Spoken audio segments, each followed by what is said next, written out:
নমস্কার দর্শক বন্ধুরা, লক্ষ্মীর পঞ্চব্যঞ্জনে আপনাদের সবাইকে স্বাগত জানাই। আশা করি আপনারা সবাই ভালো আছেন, আমিও ভালো আছি। আজকের রেসিপি হচ্ছে খেজুরা গুড় দিয়ে আর পাটালি গুড় দুটো মিক্সড করে পাটিসাপটার রেসিপি। এখানে 2 বাটি ময়দা, 1 বাটি সুজি 2-1 এর সাথে, আর আমি হাফ বাটি চালের গুঁড়ো দিয়েছি। এখানে এলাচের গুঁড়ো দিয়ে দিয়েছি, একটু স্বাদ অনুযায়ী একটু সামান্য লবণ দিয়েছি, তাতে টেস্টটা দ্বিগুণ বাড়ে। এখানে গুড় জাল দিয়ে দিয়েছিলাম, সেটা দিয়ে দিলাম, দিয়ে এখানে দুধ দিয়ে দিচ্ছি। দুধটা উষৎ গরম থাকবে, খুব গরম না। আমি পুরো মানে মাখবো, যে দুধ দিয়েই মাখবো। দেখুন, একটু অল্প অল্প করে দেবেন আর মাখবেন, একবারে না। আর একটু গুড় লাগবে, আমি আর একটু খেজুরা গুড় দিয়ে দিলাম এখানে। খেজুরা গুড় মানে যেটুখানি লাগবে আমি দিয়ে দিলাম, বাকিটাও যদি লাগে আমি একটু চেখে দেখব, যদি লাগে আমি দিয়ে দেবো। আরও দুধ দিতে হবে এখানে। আমি কিছুক্ষণ রেস্টে রাখবো, ভালো করে মেখে ঢেকে কিছুক্ষণ রেখে দেবো আমি। আবারও দুধ দিয়ে দিলাম আমি। পুরো পাটিসাপটার গোলা আমি দুধেই মাখলাম। খুব সুন্দর করে মাখতে লাগে।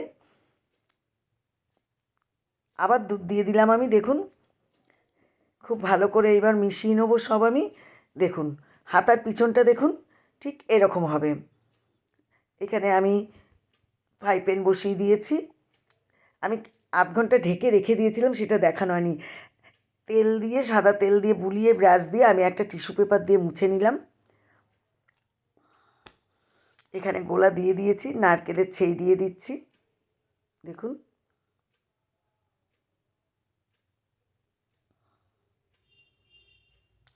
হয়ে গেল একটা পিঠে। আরেকটা গোলাও আমি দিয়ে দিয়েছি,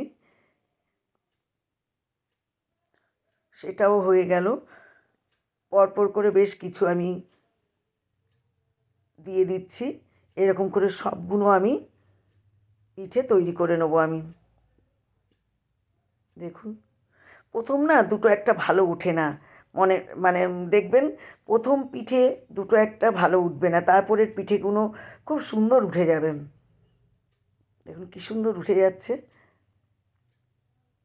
এই একবার মানে চাটুটা ঠিক গরম হয়ে গেলে চটাচট করে উঠে যায় সব।